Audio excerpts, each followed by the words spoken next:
Welcome to episode 12 of the Football Conversations podcast. Tonight's topic is the life and career of the late great Jock Wallace. Joining me to discuss this is Jock's biographer, Jeff Holmes, the Rangers historian and prolific author. Welcome aboard and thank you for joining me. Hi, Callum. Good to see you, sir. Good to see you. So, Jeff, before we deep dive into the life and career of Jock Wallace, what inspired you to write the book and what sort of journey did the process of writing it take you on? Well, it was about, oh God, 2014, I think the book was published, so it probably took about a year. Mm-hmm. And the inspiration would be a joint love of Rangers and a joint love of writing, Yep. and just a complete admiration for Jock Wallace. I'd only met him once, I think, in my life, and it was 1977. And I was working in Scottish television at the time. I was 16, I think I was. Uh, and I had just started, not long started in STV, and I was a big autograph collector then. And one of the security men used to always tell me when it was famous people coming in, because in those days we had quite a lot of A-list celebs coming in for some of the light entertainment shows we had, and the summer news programs and stuff if they were in Glasgow.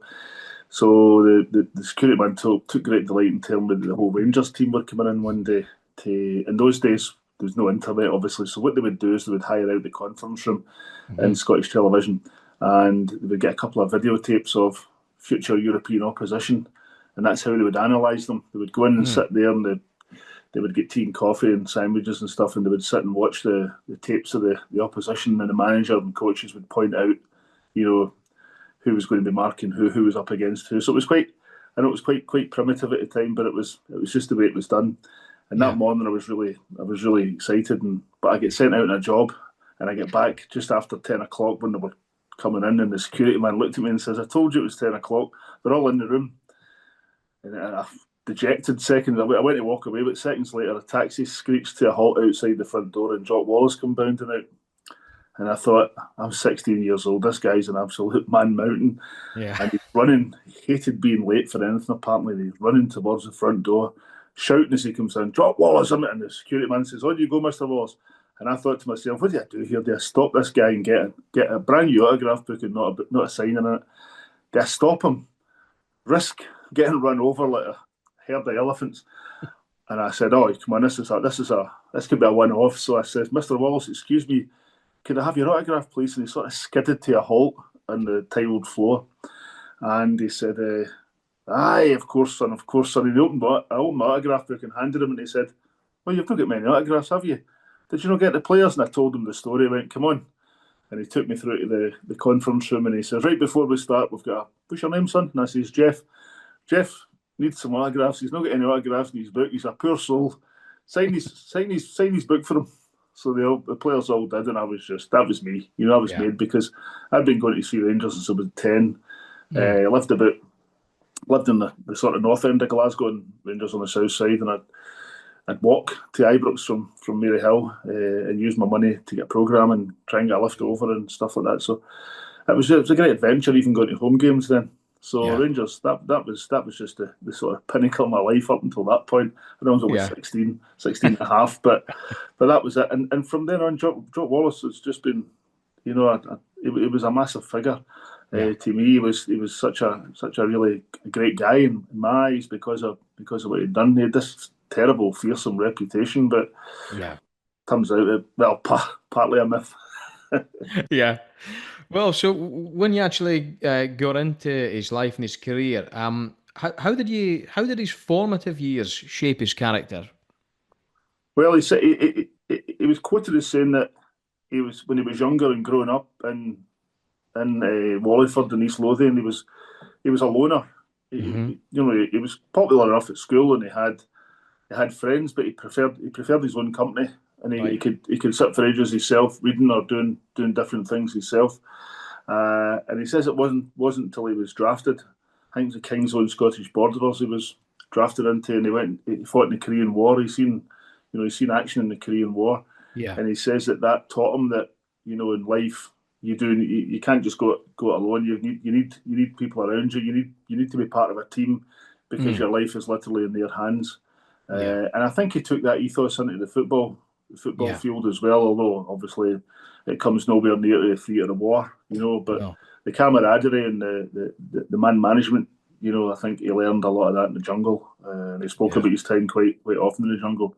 And his dad, of course, was a goalkeeper as well, and he sort and that was where his middle name came from because his dad played for Blackpool, and one of his teammates and best friends was a guy called Frank Bokas, Okay. Bokas, which is strange surname, and he was from Bells Hill in Scotland, and that was his friend, so he named his dad's name was John Martin Wallace, and Jock Junior became John Martin Bokas Wallace, so he added that. It took me quite a while to find out Yeah, what that was. how that came about, but because I wasn't in touch with the family at that point, although I was latterly towards the end of the project. But no, it was roughly about a year, and it was a great journey. It was something I really enjoyed, and I had the help of so many people.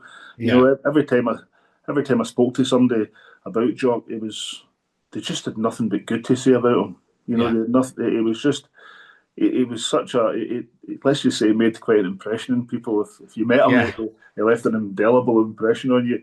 But even people that he had treated not unfairly, but he had treated them, like men or whatever way Yeah. you want to see it, given the era it was. He didn't give people an inch. You did the training, and he kind of did bits of himself as well to show that it could be done. Yeah. So he sort of led from the front, and he wouldn't ask somebody to do anything he hadn't done himself.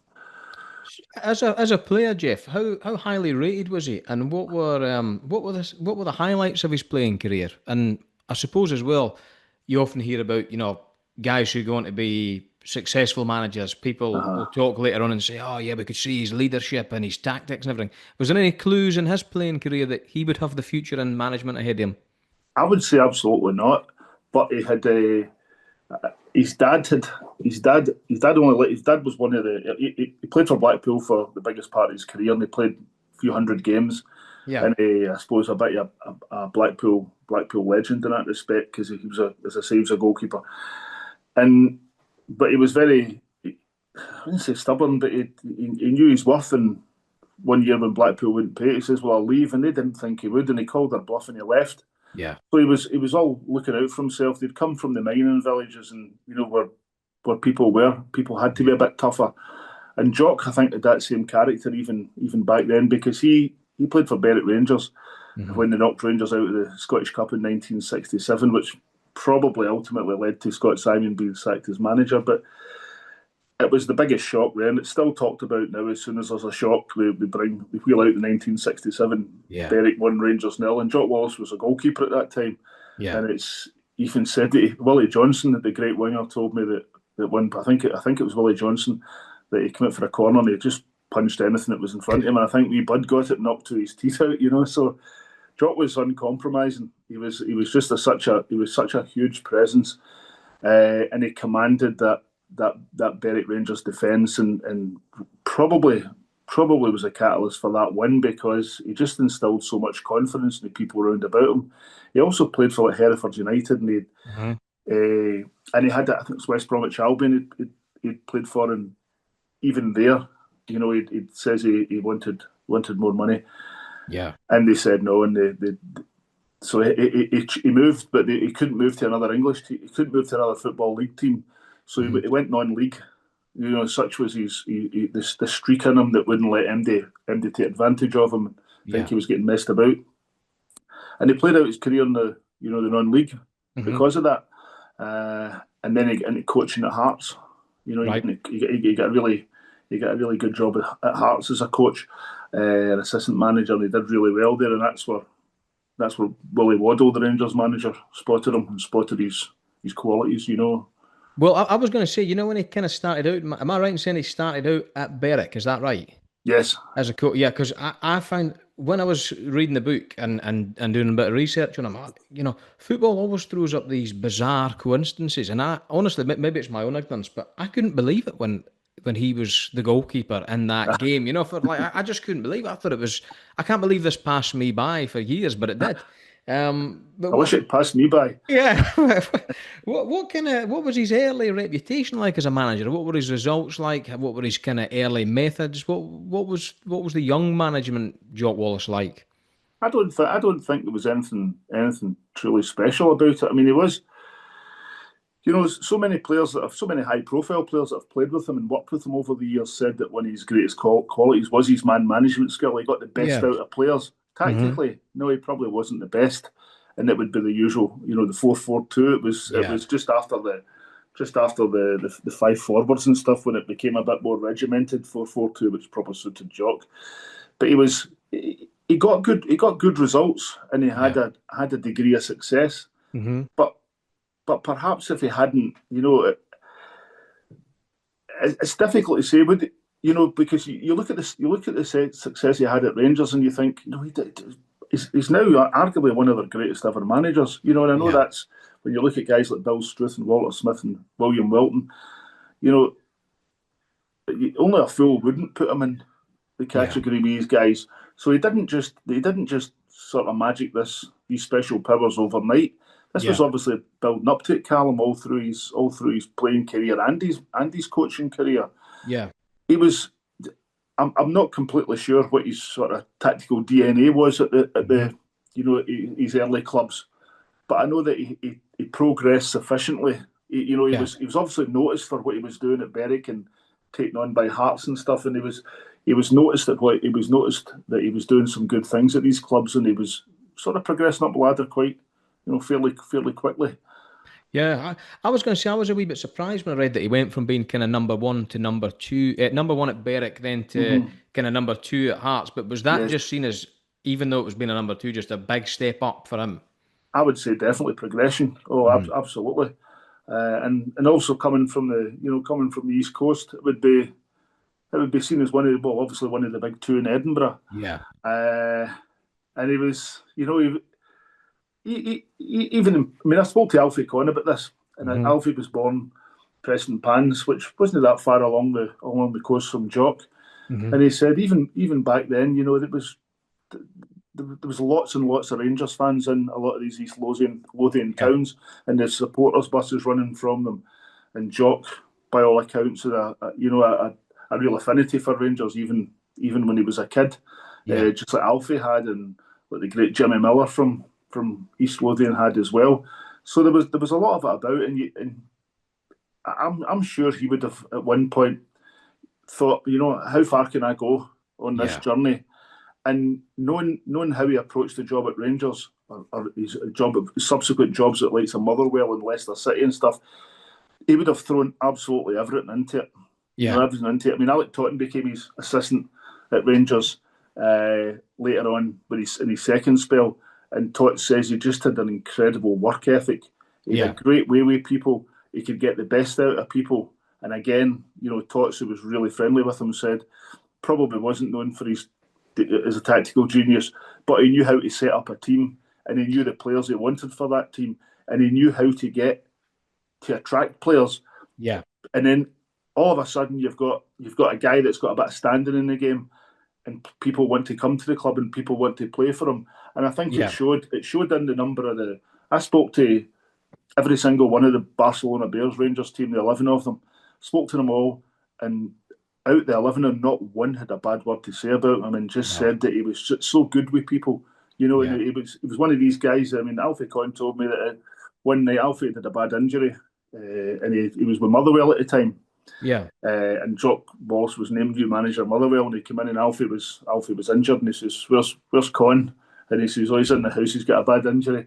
And he went, "Right, okay." He said, that night, him and his assistant Frank Connor went up to Alfie's house, and says to his wife, she opened the door because Alfie was lying on the couch, and says, "Okay," and he says, "There's a tenner. If we don't get us a couple of bottles of whiskey, He says, Alfie says they sat and drank the 2 bottles of whiskey and just chatted and chatted and chatted. Yeah. And Alfie says, I kept waiting to find out the real reason he was actually in my house. Yeah. But there was no real reason. He just wanted to make sure I was okay. Yeah. And Alfie was one of these players that he was quite a deep guy. He would really take it to heart if he was injured and laid up Yeah. for any length of time because he couldn't cope with the lying on his couch for 3 months with Yeah. a ligament injury. And he said that he said a couple of times he'd done that, he would just appear out of the blue. He says maybe a wee bit down. He says as if it was your guardian angel, as if he knew, and he would come up and he would raise your spirits, and they would chat about everything bar football.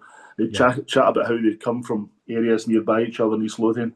He says, and then he would go away. He says, and I'd say to my wife, "What do you think you come up for?" And he says, "Oh, I think you just come up to make sure you were okay." He says, so he really cared about people, and I think that was reflected in the way people cared about him too. See, a lot of the managers back then, like everyone, now you got the kind of, it's the era of like the head coach or whatever, and it's totally different. But in those days, I would say you look back and say a lot of these guys were like, probably before we even used the word, they were like sports psychologists, weren't they? And I was quite surprised to learn as well that he could, because when you watch all the interviews and everything, you've got this kind of fearsome character. But as you've just alluded to there, he definitely ruled with the carrot and the stick, didn't he? Yes, and he was. And he was, I think he was also, Alec Totten described him to me. He says he was also a bit of a social worker. Right. He says because he would take in people's problems and he would speak to them all at different times during the day. He says when Jock and I were in charge of Rangers, he says I was the guy to put my arm around him. Jock would give him a kick up the backside when he needed it.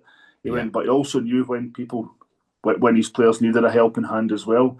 Yeah. And that was never truer than when Derek Johnson scored the winning goal in the League Cup final in 1970, and then he was only 16 years old, and he was doing so well, and he was touted as playing for Scotland. He was in and out of the team because he was so young, but he was scoring goals, and all this pressure got to him, and he ran away. He ran away to London, and he moved down there. And he said, Derek Johnson tells the story. He's sitting in a pub one night. I think he'd maybe turned 17 at the time, and he was sitting in a pub having a pint, and the door opens, and he hears this voice from behind him. Right, Johnson, get us a drink, get us a whiskey. And there's Jock Wallace travelled down to London, found him in London in a pub, and just to see how he was. It wasn't like grabbed him by the scruff of the neck and says, "Right, you up the road." He says, "Okay, son." He says, "What you doing here?" He went, "I just needed to get away from it, Gaffer. Too much for me, the Goldfish Bowl of Glasgow." And he went, "Right, okay." He says, and I bought him a drink. Then he says, "Right, he says, you're too young to be in a pub." and he just did that way. And before you knew it, Derek Johnson was back up the road and playing well again, and doing so well. So that was the kind of manager he was, Callum. He was far more a man manager than a tactical manager. As I said, he could set his teams up, but he got the best out of his players because of the way he treated them.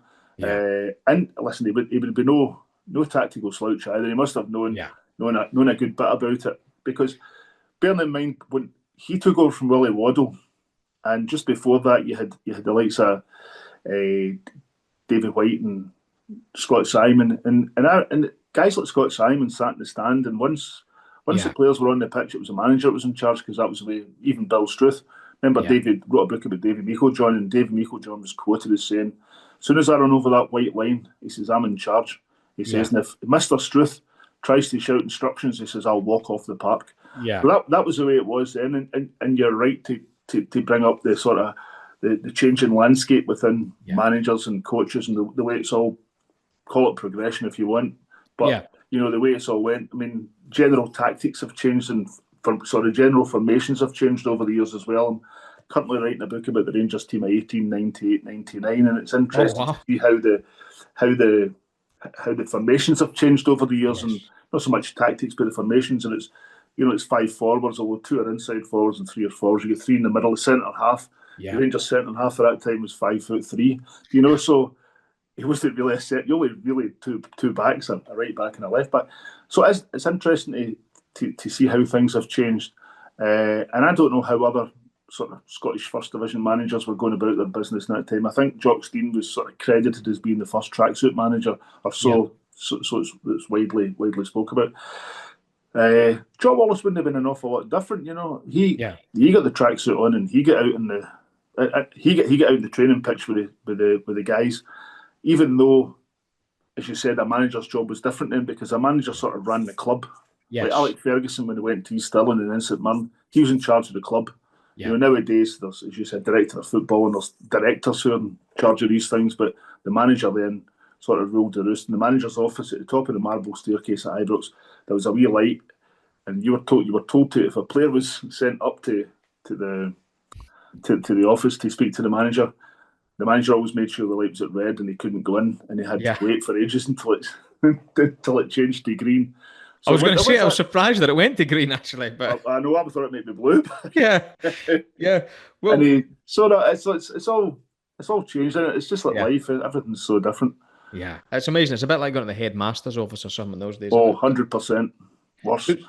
If we rewind a wee bit, Jeff. So 1970, right? He gets the dream move to Ibrox again. Though he's a coach.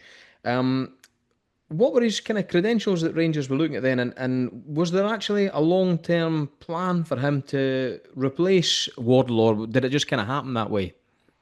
I don't think there was an immediate plan for him to replace Waddle, because at that time you had Willie Waddle, and I think it was Willie Thornton who was assistant, and Willie Waddle and Willie Thornton were just two absolute Rangers legends, from the 40s and 50s, and just knew they were just Rangers men through and through.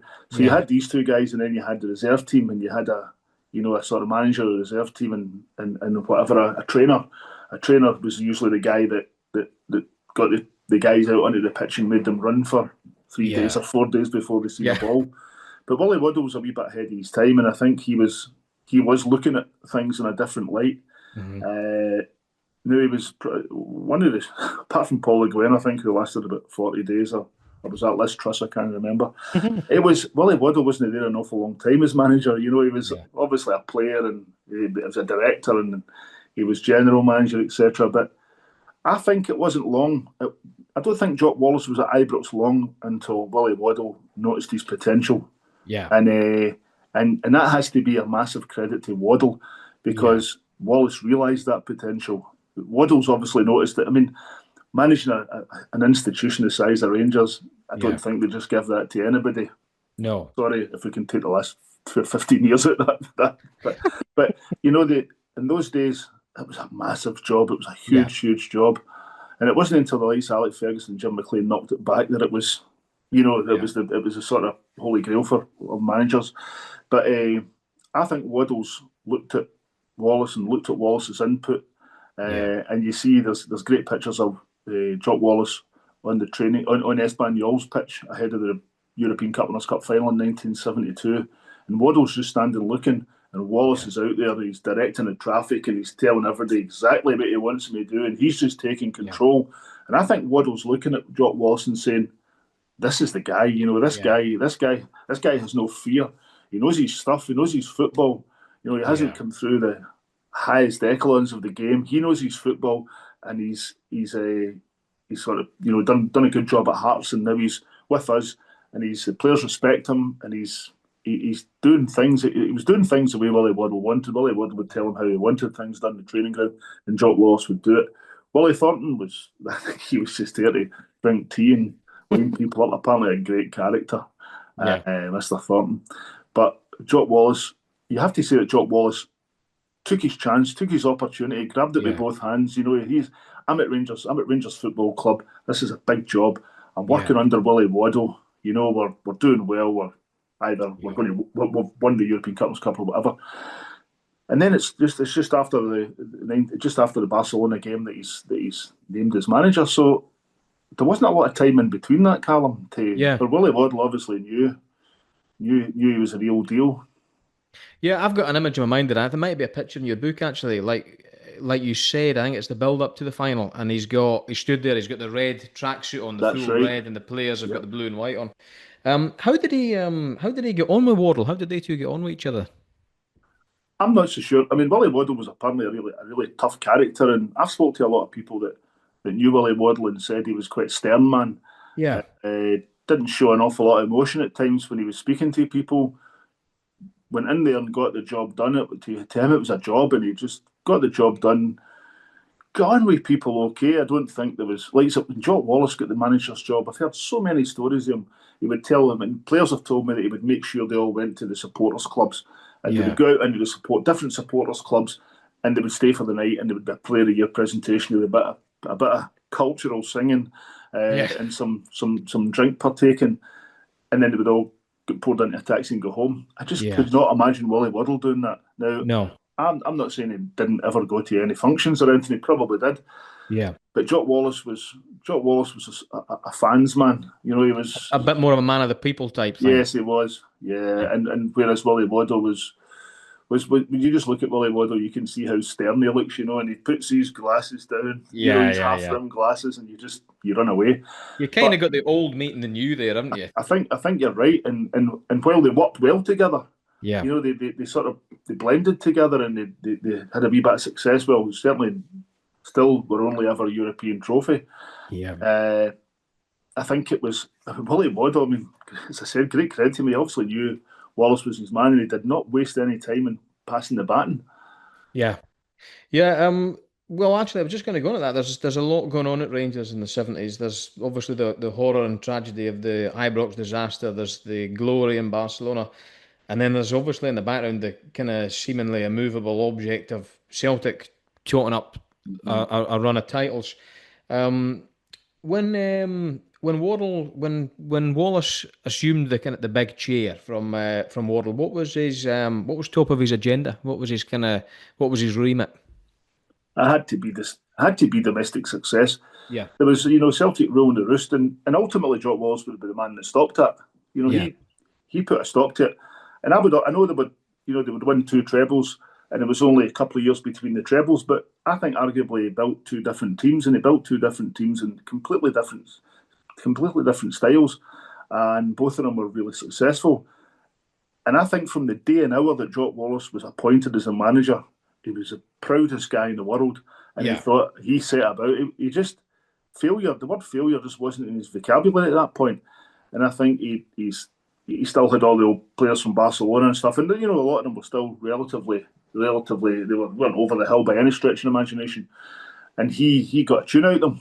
yeah, And I think it was his second season they won the Scottish Cup 3-2 against Celtic when Tom Forsyth scored that worldie yeah, from 6 inches, and you can just see the elation on his face, yeah, And I'm not saying that's broke the hoodoo of the 9 in a row, but what that's done is that's given them the belief that they can go to the biggest stage in front of 120,000 people, I think it was, or whatever, and beat Celtic in their in their all conquering period. yeah, So I think Jock Wallace always had belief. I don't think he ever lacked belief. And I yeah, think he was slowly but surely imparting it onto his players and making them believe in himself. And John Gregg had been through a lot. John Gregg had been through all the Celtics 9 in a row, yeah, and he was, so he's a formidable figure on his own. And I know players can't do it on their own, but John Gregg was with Rangers during most of the years of failure. yeah, Still voted the greatest ever Ranger. But maybe Jock Wallace gave him belief as well, and gave him the belief that he could lead this Rangers team. He was going to lead this Rangers team. There was yeah, not going to be failure. There was only going to be success. And there's a lot of similarities there, I think, to Alex Ferguson when he yeah, started out in his journey as well, because he was single-minded. He was going to do it, yeah. by hook or by crook. He was going to do it, and I think Jock Wallace was out the same mould, really. Well, actually, I was going to ask you because we've kind of went over what he was like with kind of young players like with Derek Johnson. What was he like? What was his relationship like with the established guys and like Greg? Did he? It was interesting you mentioned Ferguson there because I always think about Ferguson at Aberdeen. Him and Willie Miller. Miller's the manager he's the manager's eyes on the pitch, and then and Roy Keane years later at Man United. What was it like? What was the kind of synergy like between John Gregg and Wallace? Well, just to pick up that point with Alex Ferguson and Willie Miller, you could take that back to the days of Bill Struth and Davy Meiklejohn when, as soon as you cross that line, Willie Yeah, Miller's the kind of person I would think would say, I'm in charge. yeah, And Ferguson can still be shouting and bawling from the dugout all he wants, but Willie Miller organised that team superbly well. yeah, He was a good player. His timing was great. He was a good defender, sweeper, but he was also a real leader as well. And I think Jock Wallace looked to Greg to be his leader on the park. yeah, And I spoke to John Gregg about his relationship with Jock Wallace, and he said to me, I said, "Were you particularly friendly with him?" He went, "No." He says, yeah, "We were a relationship was strictly manager player, yeah, and that was it. They'd both come from the east of Scotland. Jock Wallace and the guys from the sort of outlying areas in East Lothian would get the train into at one of the stations at Edinburgh, probably Waverley, and meet the guys from Edinburgh there, and they would all travel through together. Sometimes it'd be 6, 7 of them, Sandy Jardine, Alfie Conn, yeah, some of the guys from Fife as well. And he said, so I got to know him a bit that way. He says, because yeah, he would travel through with us sometimes in the train. He says, no, he says, but it was strictly, he said, I had a lot of respect for him, he went, but it was strictly strictly manager player. Yeah. And you know, and that's and a lot of people talk about John Greig and his failures as a manager, but he was also very close to becoming a really successful Rangers manager. But Jock Wallace, he did that. Yeah. Well, one thing that that I learned about, and I just wondered if you could tell us a bit more about a particular method, Murder Hill. Oh, I took my kids there recently. Right. You didn't put them through their paces, did you? When I was doing the book, I says, how hard can this be? Yeah. I took a look at it and I said to my son and my daughter, I think you guys should go up there. It was a bit like when I was asked by a newspaper to write a review of the Pepsi Max Big One when it opened in the Blackpool Pleasure Beach. Okay then. I sent my son on. I think he was 10 at the time. And I thought, how was it? And he just explained to me. And I just, but Murder Hill, I must admit, it didn't look as big as, maybe some of the sand's blown away and drifts. Yeah. But all the guys, I mean, Alfie Collins, again, says, because I did his book recently, so I spoke a lot to Alfie about that. He said he enjoyed it because he was used to it, because that's where he used to play, you know? Yeah. So he was, and then you got other guys like Willie Johnson who just said they hated it, you know, and he says, I'm not there to run up sand, hills of sand. He says the best bit was at the end of the week, he says, when we'd all run down, he said, right, everybody into the North Sea, and they would all run down and grab Jock Wallace and throw him in first. He went, and it was a wee bit of a comeback there. But no, I think more than anything, it did make the players fit. Yeah. And you know, in the first treble winning season, you could see that at the end of games when Ibrox wasn't the best pitch in the winter, and you know, it was a bit of a mud heap. And Rangers, other teams were plodding through, and Rangers were still going up, and they won a lot of games, you know, late on. I think it was also a psychological thing. Yeah. That Jock Wallace, that became part of Jock Wallace's character and part of the Jock Wallace myth. Not so much a myth, but you know, it was part of his makeup, and he had all these different strands to his personality, and they all combined to make him this huge, giant, formidable guy. And I was actually taller than him, but sometimes these guys, the presence adds a few absolutely. Top, you know. So I'm thinking about, you know, when I'm looking through all these records and wins and things, I'm looking at 1998. There's obviously a big thing going on. Celtic stopped Rangers from winning 10 in a row, and then 2021, Rangers prevent Celtic from winning 10 in a row. How much pressure was on Jock Wallace in going into 74, 75 with his own side to prevent that from happening? And how did he ensure that they did come out on top that season? Well, he had a couple of young guys. He had the older guys getting to still, you know, some of them were kind of the veteran stage, but they were still obviously more than capable. And they had a lot of them had also been through the Celtic dominant years, and they were just so desperate to stop it. But I remember speaking to Derek Johnson about this and asking him about this, you know, the 9 in a row thing and how do you stop 10? And he says, well, to be honest, he went, nobody had ever done 10 in a row before, you know, that he went, so nobody even spoke about it. It was just, let's stop Celtic winning the league. Let's stop their domination. Let's stop this monopoly.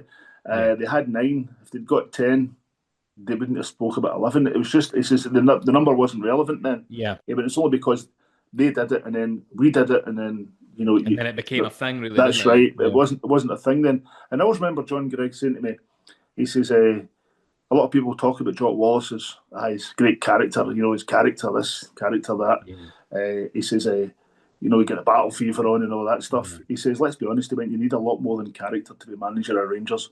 He says, Rangers fans demand trophies. He says, and Jock Wallace never let them down in that respect. He went, so he says he was a lot more than just, you know, character. So, which I thought which sort of kind of summed it up well. Simple, but summed it up well.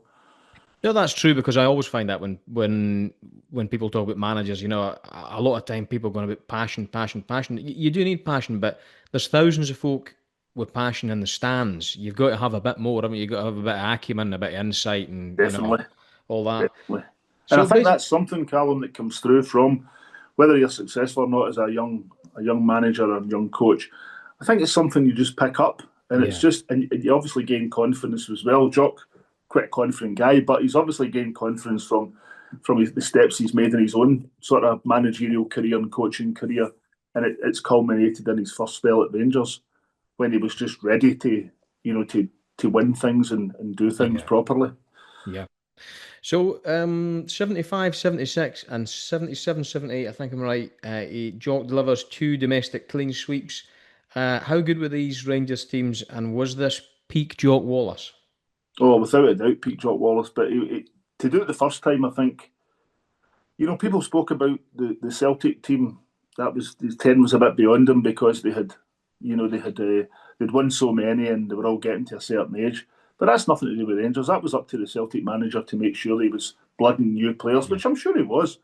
You know, but Jock Wallace's team came of age that season. That was, to me, that was a phenomenal season because I was 15, 16 years old, Yeah. going to every game, home and away.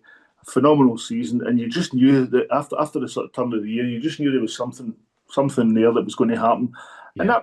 that was massive for certainly for me. I hadn't seen Rangers win the league, but there was guys much older than me that hadn't seen Rangers, win the league either, Yeah. and that was and it was he had built that team. I know that a lot of guys had still been there from the Willie Waddle era, which was I said was short. But Jock Wallace had moulded that team together. He'd built that team, and it was his team that won the treble.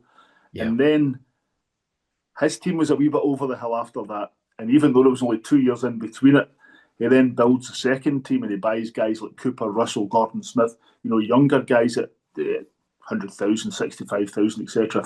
Bobby Russell was free. But he then moulds that team and it takes, I think you mentioned earlier, it takes much more than just, than just a bit of character, but also to notice players and notice where they're going to play and notice their qualities. Do they fit in with the team? Do they fit in with the players we've already got? Yeah. And that second treble, even though I enjoyed that first treble an awful lot because, in my mind it stopped the Celtic monopoly in the league championship, and it was just fantastic. And I think, did we win that at Easter Road? Was that? Yes, Was that that was one? that was prevent. I'm sure that was to prevent the tenner or to win the one or whatever Colin you want to Stein. look at it. I Yeah. think Colin Stein scored with a sort of flying header. Yeah. And I was on a huge terrace in that day, and I've seen pictures of it, and it's such a vast terracing facing the main stand at Easter Road in those days. And I was somewhere, this wee guy in there, this wee tiny dot. And I just remember when the ball hit the net and the place just erupted. And I later spoke to some of the guys that played that day, and they said there was absolutely no difference with it because we were elated. It was all this outpouring of the grief we'd had over the years of watching Celtic win the league. But I spoke to a couple of the players, and they insisted that they felt the exact same way that the fans did. So it wasn't as if we're the big I am. We've just did this or whatever. That's fine, but we'll let the fans take the acclaim. They were down on the ground and they were crying, and then when the full time whistle went, Jock Wallace and John Gregg hugged, and it was just and it was just unbelievable, and you could tell what it meant to them, and it'd been so long, Callum. It had been a decade. And then we had a season where I didn't win it, and then we had to obviously get the new players in, and we got Cooper and Smith and Russell and these guys, and he gelled them together really quickly, and I think we won. I think we won the first treble with character. We won the second one with style. It's probably not as simple as that, but it just feels that way, and it was just. Oh, sorry, on you go. No, you're okay, Callum, when you go. I was going to say, just like in between the treble year and all this, like I can imagine what it'd be like now if the team didn't win it again. That'd be cool. So the manager, did he ever come under any pressure, or is it a totally different era? He's completely be given trust to rebuild. No, don't remember him coming under any pressure from the fans at all. Yeah. I think in those days, you'd be absolutely gutted if you didn't win anything. But to be fair, you went to Easter Road, you went to Aberdeen, or you went to Ibrox, whatever, and you got on the supporters bus after the game, and you'd be disappointed, and then you just start talking to your mates, and you go back to the pub. We'd go back to a club in Maryhill, and we'd play pool and have a few pints, and then go up the road, and that was it till the next game, because there was no, there was no social media, no internet, nothing. You'd read a wee bit about it in the papers if you were that way inclined. But it was then on to the next game, and it was a classic. We'll take each game as it comes because we've no way to talk about it. Otherwise, you'd speak about it to your pals and work sometimes. But no, it was. I'm not saying it wasn't a big deal. It was a huge deal if you didn't win or didn't win the league that year. But no, it wasn't as crazy as it is now. It's completely crazy.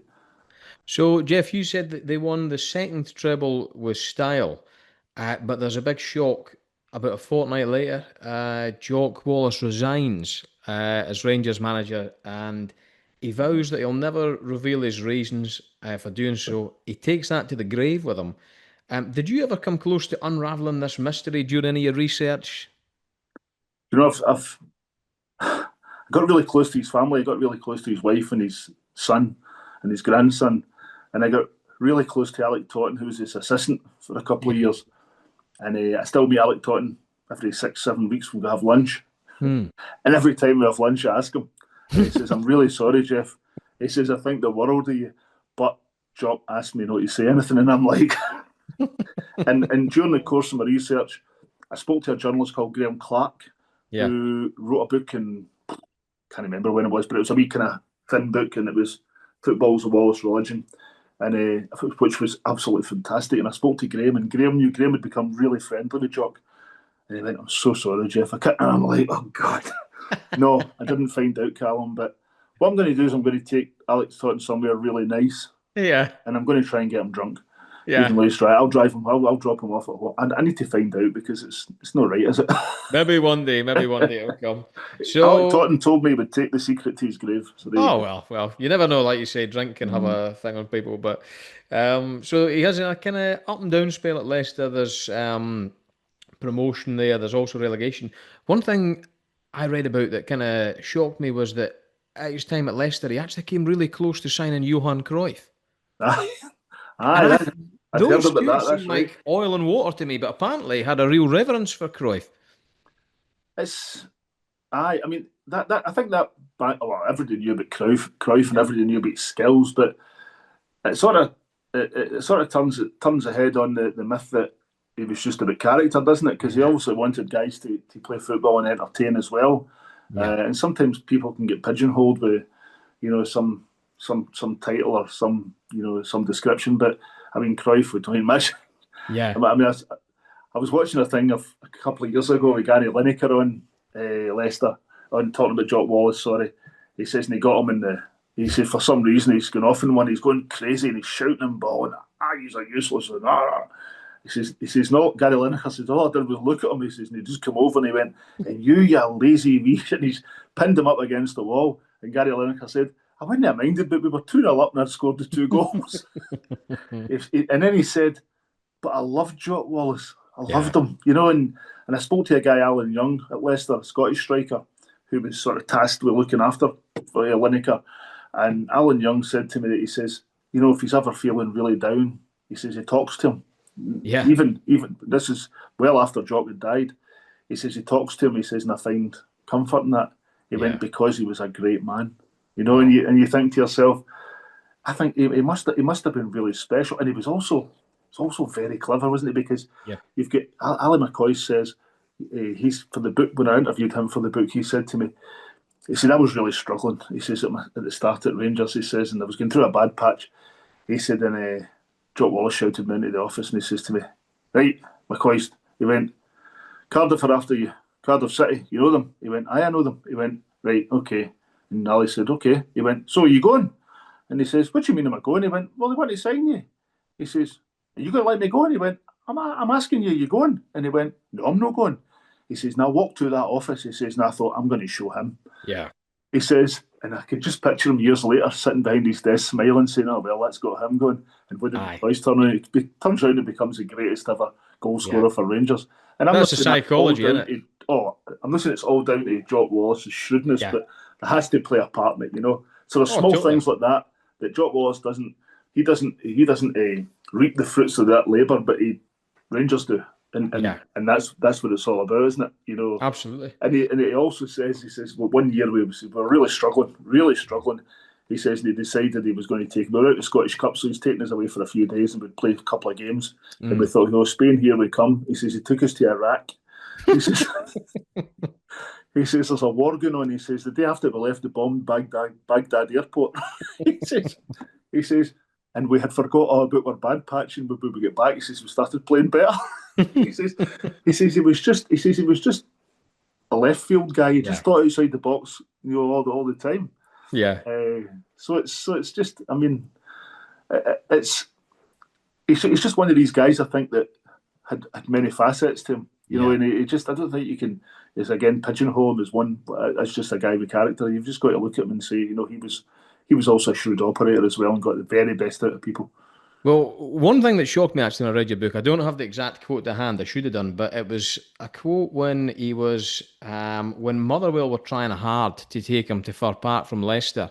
And there was actually a quote by Wallace where he said something like, Motherwell have offered me terms that, no other club can offer me this, or it's too enticing to turn down. I mean, you think, imagine Motherwell now being able to claim a kind of maybe top championship level England manager and Aye, beat them on financial terms is just aye, insane. Now it's just you can't, it's unimaginable now. But then, no long after that, Motherwell they fought hard to get him. They're fighting hard to retain him because Jim McLean and Ferguson turned down the Rangers job, and how does his second spell come about? And how did he take to actually being, in effect, third choice? Did that phase him in any way? no. I No. spoke, I spoke to Alec Totten about it because that's when Alec Totten became his number two. Yeah. And strangely enough, Alec Totten was manager of Falkirk at the Falkirk. time. Falkirk, that's right. And he had a call about the Motherwell job. Hmm. And he said, right, okay, I'll come and meet you guys. He says, meanwhile, he's in the house and the phone goes and it's Jock Wallace. All right, son, fancy becoming my assistant, hey? And he went, aye. And he says, right, okay. He says, come into the ground and meet me tomorrow. And we'll have a wee chat in the office. Right, okay, I'll come in and see you about 3 o'clock. He says, first thing he does is he phones Motherwell and he says, look, he said they'd offered me a 5-year contract. He went, and again, as you say, Cal, Alex says the terms were phenomenal Yeah. and they were really, really good. He said they obviously seen what I did at Alloa and Falkirk and they wanted to take me to Motherwell. He says, but it's no way I could turn Rangers down. Now, Yeah. Alex a bit of Falkirk man, Falkirk fan. His dad was a big Rangers fan, and his Mm. dad used to take him to Ibrox now and again. And Alex got a real soft spot for Rangers. And then his son and his grandsons are Rangers fans as well. But he says it was just, he says, and I asked Alec that question. I said to him, he's more or less coming in here as third choice, and this is a proud man. He went, he says, nothing trumps the Rangers. He says he could have been 50th choice. He says, and if it came to his, he says, there was no way they'd turned it down. He says, no, he says, I'm sorry. He says, I don't know how long I could have been there. He went, I could have been there a year, 6 months, whatever. He might not Yeah. have fancied me. He says, but I didn't turn it down. He says, I was there. He says, and I know Jock. He says, Jock would have crawled back on his hands and knees to go Yeah. to Rangers, regardless of what happened the first time. Yeah. And I said, oh, you're going to tell me about that? No comment. But so I honestly don't think that was an issue, Callum. I don't think he ever thought about it. He might have thought about it, but Yeah. it didn't affect his decision. Yeah. So, what were the highlights of his second spell? And I suppose why couldn't he quite recapture the glory of the first term in office? I remember his first match, and there's this great photograph of him walking out the tunnel, and he's pumping his fists, and Alec Totten says to me, and I'm behind him, and I don't really know what to do. I'm kind of doing that, and he says, oh, it felt really stupid. But he says again, he says we're following on from John Gregg, club legend, hadn't quite worked out the way Gregg would have wanted it to. Yeah. As I said, he came within a couple of games a treble himself. Uh, I remember Ali McCoy again saying that years after Jock Wallace had left, the two of them were sitting having a cup of tea one day, and I said to him, Gaffer, what do you think? He says, How did it know work out? He went, because he said identified the two players that really wanted. He says, and it was Craig Levine and Gordon Durie. He says, Mhm. and they were top players at the time, and they would have made a big difference. He went, but the board wouldn't give me the money. Yeah. So whether or not they knew that something was coming and they were just, playing out time and Yeah. marking time until Souness arrived or somebody arrived, but they wouldn't give him the money. I mean, he turns around to Alec Totten one day and he says, "We need a couple of players, Tots. Who do you think? Who caught your eye in the Championship or the First Division? Maybe then I can't remember what it's called."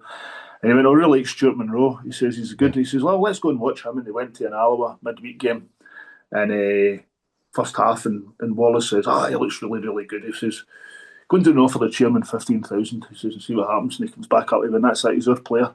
He went, "Anybody else?" And he says, "I really like Alan McInally. I think he was at Yeah. United at the time." He says, "I really like Alan McInally." He says, "I think he would do as a turn."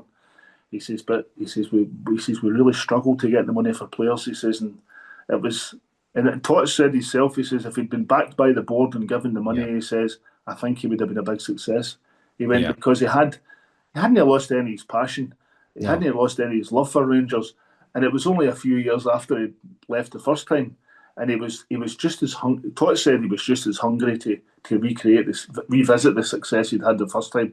He said, and he think he'd have done it. He says, but he says if they just feel as if he wasn't backed. Yeah. Yeah, but before we just go into the last bit of Jock's career, something that surprised me as well is why didn't he ever manage Scotland? Did he ever come close to managing Scotland? I think the closest he came was when he managed at Colchester and Leicester City. He kept a bust of William Wallace everywhere he went. Right. And I always remember reading Alan Ball's book, and Alan Ball was his assistant at Colchester for a spell. And they went to Scotland on a pre-season tour, and they were staying at Stirling University, the players and Jock Wallace. And Alan Ball says, he says, Jock came into my room one night with a bottle of whiskey, and he says, right, wee man, he says, get the glasses out. And he says, we're sitting having a drink. And he went, what'd you shut your curtains for? He went, because I wanted to shut my curtains. I don't want him to see me. He went, you're 3 flights up. And then Jock Wallace gets up and opens the curtains, and Alan Ball shuts them. And Jock Wallace gets up and opens them. This gets on. And he says grabs Alan Ball by the throat. He went, right, you English. He says, don't shut the curtains again. He went, why? He went, that's William Wallace out there. And I put you in this room deliberately so you would look at a real Scottish hero. He says, you shut the curtains again. He says, I'm going to banjo you. and Alan Ball again says, I love Jock Wallace. I love Jock Wallace. He was another Scotland manager. You know, it's a really good question, Callum, because who would be the manager at that time when he went to, he went to Leicester and he went to, would it be Ali McLeod in 78, and then he went, and Jock Stein not long after that, 1978. That's right. He probably wasn't going to get it ahead of Jock Stein, and then Ferguson was Jock Stein's assistant, wasn't he? Yeah. At one point. Maybe just the wrong time. Wrong time, possibly. You know, you sometimes hear of players that didn't get capped. I mean, because there was somebody really, really good in there.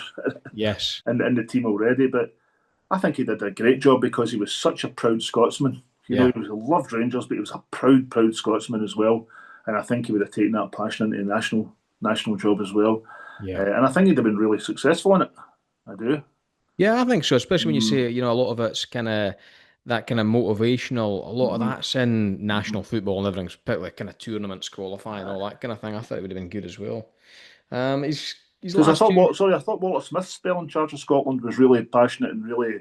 Yeah, you know, it was. I don't really watch a lot of international football, but I did at that point because I thought, you know, there's something worth watching here. It's not dreary, you know. It's quite.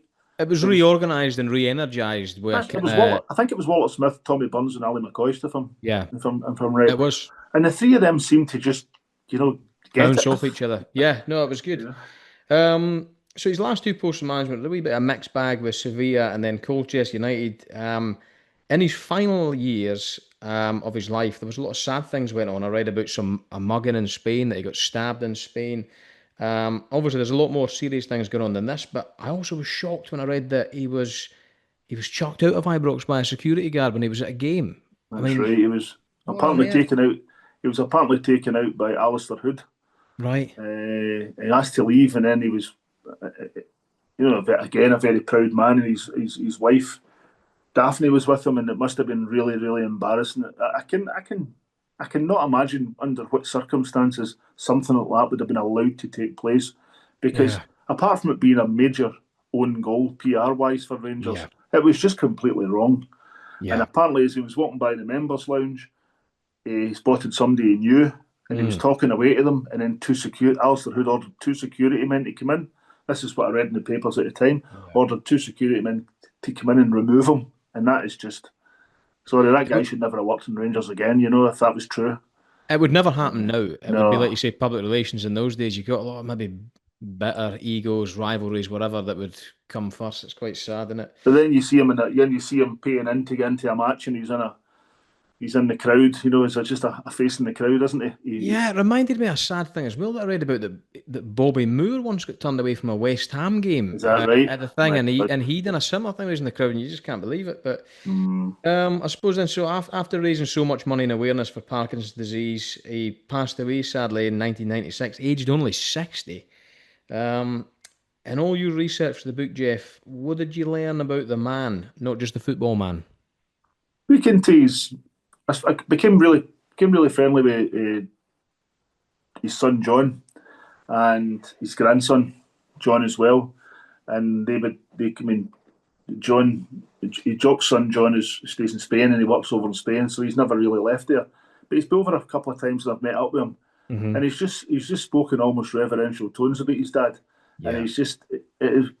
But that's just a father son relationship, and it was yeah, just that it was a lovely relationship, and he just had so much respect for his dad, and his grandson was too young, but he's just super proud that his grandfather was manager of Rangers, and yeah, I remember I was just telling you, I remember young John Wallace, the grandson, was 18 and he wanted to come to a match.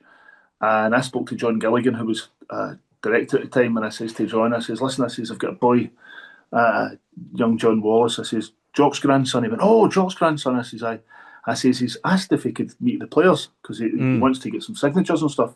I says, he's a teenager. And he went, oh, do more than that. He went, we'll get him a couple of tickets for the director's box and a couple of tickets, yeah. get him into the members' lounge for some tea. I says, no, he's not interested. I says, he wants to go in with the Union Bears. I Yeah, says, well, he just wants to meet the players after it. And he says, no problem, we'll do that. Don't worry. He says, what to do, Jeff? He says, after the game, he says, bring him round to the front door. He says, now I'll meet you there. He says, yeah, then we'll take him up and he can meet the players. Right, no problem. And so I says to John, I'm in the other stand. And John, I'm waiting for John for about 10 minutes after the match. And he says, oh, sorry, Jeff. I was last out. He said, I just wanted to drink in the atmosphere. I just love Rangers so much. yeah, And it's his grandfather that's got that passion. I says, right, okay, let's go in. John Gilligan's waiting for us. And he was waiting, the director was standing waiting us. And we go in, and John Gilligan's all over him. You know, you're my hero's grandson. He says, Jock was my hero. So John Gilligan was really nice. Takes us up the stairs. First guy we meet is Dave King. mm, Dave King, I think he just naturally looks quite dour, but he was okay, you know. And John Gilligan says to Dave King, "Someday I want you to meet." And Dave King goes, "Okay," you know. And he says, "This is John." He says, "John Wallace, Jock's grand." Oh, Jock! And you just see the change in his face. And he was again. He was. yeah, I don't know if it was Dave King that asked young John for a photograph or the other way around. I can't yeah, remember. And it was Rangers v Falkirk that day. So yeah. Alec Taunton was there. And Oh, well, so everything's so I coming took full him into circle. the David Mason, the historian, came out and took us into the blue room. And Alec Taunton was really emotional, Yeah, was tears in his eyes when he met young John, and he took us into the manager's room and he sat it there and he went into he says, "Can we go into the trophy room?" He says, "I'll ask get a photograph in here when I was 8. Can I stand in the yeah, same place?" And then we went into the players' lounge and he met all the players and got his stuff signed. It was fantastic. And then we were leaving and he said, "Do you think I could speak to Mark Warburton?" And I said, "I mm, don't know." I says, "Let's go down and try and find out." So we goes down to the front door and there's a few people milling about. Next minute, David Weir, who's assistant, comes out. mm, And I says, "David," I says, this is John Wallace, Jock's grandson." I says, "He's desperate to meet Mark Warburton. Is that okay?" So he got his photograph taken with David Weir. And then David Weir goes in. Mark Warburton comes out. And then young John says to him, "Hi, Mark." He says, "I've been wanting to speak to you for a while." He says, "I would like to apologise to you." And he says, "Why?" He went, "Because my grandfather was manager of Leicester. He didn't play you as much as he should have." And Mark Warburton burst out laughing and he went, "I neither he did." He went, "I left because of him." I didn't realise Mark Warburton was a player at Leicester under Jock No, Wallace. neither did I. I Uh, didn't know that at and all. young John had wanted to apologise on behalf of the family, you know. And Yeah, it was a really nice moment, and he had a nice wee chat with Mark Warburton as well. So he just had such a brilliant day. yeah, And then they were invited. The whole family were invited back when Jock was. I think he was in the Scottish Football Hall, SFA Hall of Fame, and Rangers invited the whole family back, and they brought his son and wife over from Spain, and Daphne, his Jock's wife, over from Spain, and young John was up, and they took them all into Ibrox and gave them a great day, yeah. and it kind of made up a wee bit for the fact that, and it must have been nice for Daphne because Daphne was with Jock that day, he get put out, Oh, yeah, so yeah, this was a kind of full circle, wasn't it? yeah, I've sort of, you know, it was a bit of a positive result, that. So they had a good time in it. And I think when I spoke to Jock's son John after it, and he says to me, he says it was lovely. He says my dad would really have loved it, and I thought that's beautiful. And then he goes back to Spain, and that's it. It's kind of story over. That's nice. A few wounds have been healed. So just before we go, then, Jeff, where does he rank in the pantheon of great managers, great Rangers managers? Well, I've been a champion of William Wilton as the Rangers' greatest manager for a long time, because I feel as if, and absolutely no disrespect to Bill Struth, because I would just make myself look foolish, but I feel as if Bill Struth continued the good work that William Wilton started and had until his tragic death with drowning in 1920. It was 1920. Good God, I think it was. And then Bill Struth took over. But to me, William Wilton was he's up there with Bill Struth. The two of them are there. Jock Wallace has to be in a level pegging with Walter Smith. That's all I can say. But Rangers have had some really, really good managers, but Jock Wallace has to be top four. And I know we've had a lot of managers recently, but we've had good success with managers like McLeish and Advocat and all these guys. But Jock Wallace is definitely up there, and I think it'd be wrong if his second spell at Rangers was to dent his legacy a wee bit, because I don't think he was playing the level playing field because of being denied funds to sign the players he wanted. But certainly in his first spell, it was unbelievable, and breaking the dominance of Celtic, was just so important for us, and because our cows were really down at that time, and we were struggling a lot. So it was he's definitely up there, Callum, definitely. Finally, Jeff, where can people find you, and where can they buy your books? Well, if anybody wanted to buy the book, I think I've got a website. I think I've got a website. Yeah, I've got a website. jeffholmes.co.uk. So it's just jeffholmes.co.uk. And I've got a sort of virtual bookshelf on there that people can see all the books. They can click on the books and read a chapter and see a bit about them. It's mostly football, mostly Rangers, but there's a nice wee selection on there. And I'm looking to get this. It's going to be 2 volumes, this 1898-99 book. It's Rangers won every league game. And it's the only time a British club's ever won every league game. So quite a historic season, and quite a lot happened that season, because we also moved to the current Ibrox and we became a limited liability company and stuff. So so it's quite an eventful season. Wow, that's something to look forward to then. Well, listen, Jeff Holmes, this has been a pleasure and education. Thank you very much for joining me. No, pleasure, Callum. Thank you for having me on. No problem at all.